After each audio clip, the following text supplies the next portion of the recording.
Good morning, everybody. It's Sunday, July 21st. Congressman Jim McGovern's our guest. Let's go on the record. The ranking member of the Rules Committee is looking at an election cycle that's breaking all the rules. Can Democrats still find a way to win? The congressman's here to talk it out. From WCVB Channel 5, the inside word from Washington to Beacon Hill. Today's newsmakers are going on the record. And welcome to OTR. Hi, everybody. I'm Ben Cimino. Ed and Sharman both off on this Sunday morning. Joining me here at the table, Congressman Jim McGovern. Congressman, good to see you. He represents the state's 2nd congressional district, which includes Worcester, much of Central Mass, and parts of Western Mass. So great to have you with us this morning. We appreciate it. All right, let's get right to it. So much news in the last week. Let's start with Joe Biden. A growing number of your congressional colleagues have called on the president to step down from the Democratic ticket. Where do you stand on the issue? Look, Joe Biden's a good man. He's been a great president. He has a lot to be proud of. But Joe Biden, like me and like so many others, understands the importance of making sure Donald Trump is defeated in November. Donald Trump's a threat to our democracy.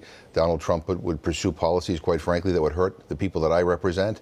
And so Joe Biden, I know right now, is assessing the situation and is looking at whether or not there's a viable way for him to defeat Donald Trump. If not, then I'm confident that he will turn the leadership of our party over to somebody else. Does a decision have to be made soon? The decision does have to be made soon because we're running out of time.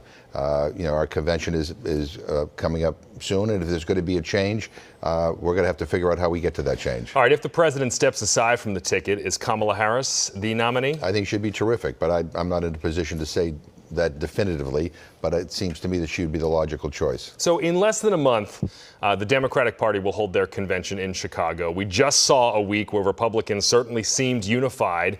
Can Democrats get behind a new nominee? Absolutely. There's nothing that unifies the Democratic Party more than Donald Trump. This is a man who represents the most extreme elements of the Republican Party. I mean, look at this Project 2025 that his advisors have put together. National abortion bans, attacks against workers. I mean, it even has a provision that would allow employers not to pay employees overtime if they work longer hours. In addition to that, it dismantles our democracy. It creates an imperial presidency, a king, a dictatorship, if you will. So there's a lot at stake. This is the most consequential election of my lifetime.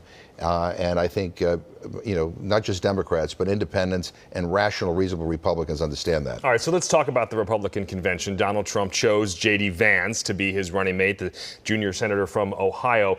In his nomination speech that went on quite for some time, Trump talked about the assassination attempt. He did talk about national unity, but he also brought up his familiar list of grievances and falsehoods. Is this Trump 2.0 someone that Democrats can beat? He promised unity. I think a lot of experts and pundits would say he didn't fully deliver on that. Look, I mean, last night's speech, the speech he gave at the convention is a gift to Democrats. I mean, because he basically, once again, revealed to the nation who he really is. I mean, he's an extremist. He is somebody who is unhinged, incapable of telling the truth on anything.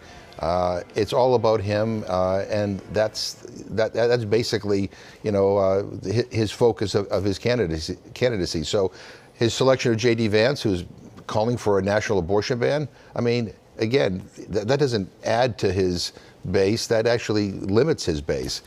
Some Republicans in the minutes after that assassination attempt last weekend blamed Democrats and Democratic rhetoric for the attempt, including J.D. Vance. I mean, he tweeted, 90 minutes after the fact that it was because of Joe Biden calling Donald Trump a threat to democracy. How do you respond to that? Well, first of all, there's nothing wrong with loud and passionate debate on issues.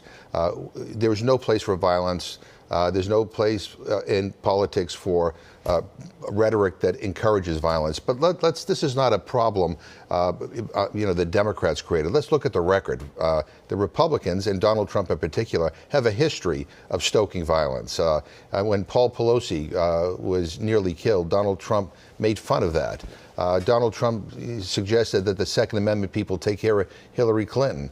Donald Trump cheered on the attackers of the Capitol on January 6th, where people died and people were injured. So, you know, this talk that somehow it's the Democrats' rhetoric that's causing this, give me a break. I mean, that's just not the case. That's not the case. And I think it's important for the media not to promote that false narrative that somehow it's, you know, everybody's responsible for this. So, in the same time, if he's talking about unity, why does he choose somebody who 90 minutes after that attempt blames Democrats? Because he doesn't care about unity. He obviously wants to win, but he is committed to his right-wing ideological, base and trying to, again, implement the crazy stuff that's in this Project 2025. And by the way, when I say that, people should Google Project 2025. Don't take my word for it. Look at the stuff that is in that.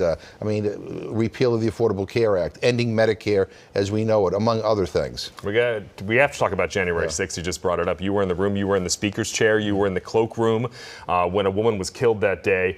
Just on the other side of that door you see right there, and I apologize if this brings back terrible memories for you, but Trump has a very real shot at recapturing the White House. Not yet 4 years after this day. How worried are you about more violence? And are you astonished about the amnesia, specifically around the events of that day in particular? I am. Look, I remember that day as if it was yesterday. It was horrific. And when I hear people trying to downplay what happened that day or deny that it even happened, it's sickening to me. That fact that Donald Trump wants to pardon all those who are responsible for that violence, it's unconscionable. But what worries me is we are told that Republicans are now working on a plan in case they lose. How to object to the election results, how to say that the election was stolen, the same stuff that they tried to do then. The difference is we had Mike Pence, who actually had the good sense to stand up and say, I'm going to put the Constitution, ahead of my political party. The difference now is Donald Trump is going to surround himself with people who don't care about the Constitution, who don't care about any of that stuff, and who, quite frankly, I fear will incite violence very similar to that. J.D. Vance specifically has said he wouldn't do what Mike Pence did that day. Do you think they would certify, let's say they get elected and they serve 4 years, and in 4 years a Democrat's elected, would they certify a Democratic victory? I worry that if Donald Trump and J.D. Vance become president, I worry we won't have another election. That's how concerned I am. And so I'm eager to get this campaign focused on the issues and on what they have said and what they stand for. Again, this is the most consequential election of our lifetime. We need to understand that. The stakes have never been higher, and we all need to focus in on what these guys are saying. President Biden has considered now bringing a slate of Supreme Court reforms to Congress. It was reported this past week. It was kind of lost in all the other political news. But among the items being discussed, term limits, maybe an 18-year term limit for justices, a statutory code of ethics.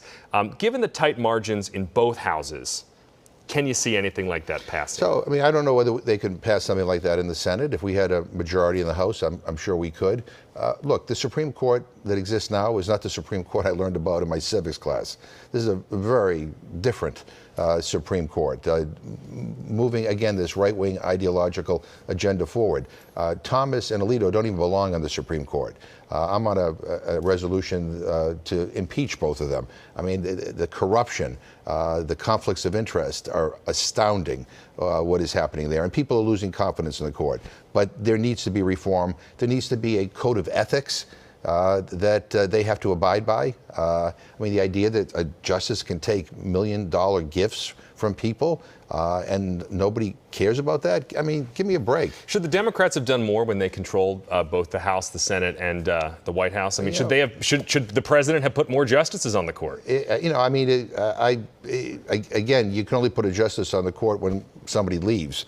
But the bottom line... Well, the Constitution doesn't say 9. Right. Well, you could add to them, but that would require some additional legislation. But the bottom line is, look, when I look back, there were a lot of things I wish we would have done. I wish we would have codified Roe versus Wade. I wish we would have done a whole bunch of other stuff. I mean, you know, we did an awful lot. And by the way, I want to emphasize that Joe Biden probably has accomplished more legislatively than any other modern president. You know, and he has, from the infrastructure bill, which is, by the way, helping to fix these Cape Cod bridges, to the CHIPS and Science Act, which is bringing manufacturing jobs back here, to the Inflation Reduction Act, which is going to take on this issue of climate change. I mean, enormous consequential legislation. So we did a lot, and we have a lot more to do. And quickly before we go, broad immunity the Supreme Court ruled a president has for official acts. What was your response to that? Disgusting. I mean, nobody in this country is above the law. The President of the United States is not a king. The President of the United States, if he or she were to break a law, should be held accountable just like anybody else. The Supreme Court made a terrible decision with that. Justice Sotomayor made that very clear in her dissenting opinion. I mean, again, it is horrifying that the Supreme Court is moving us in such a dangerous direction. More with Congressman Jim McGovern after the break.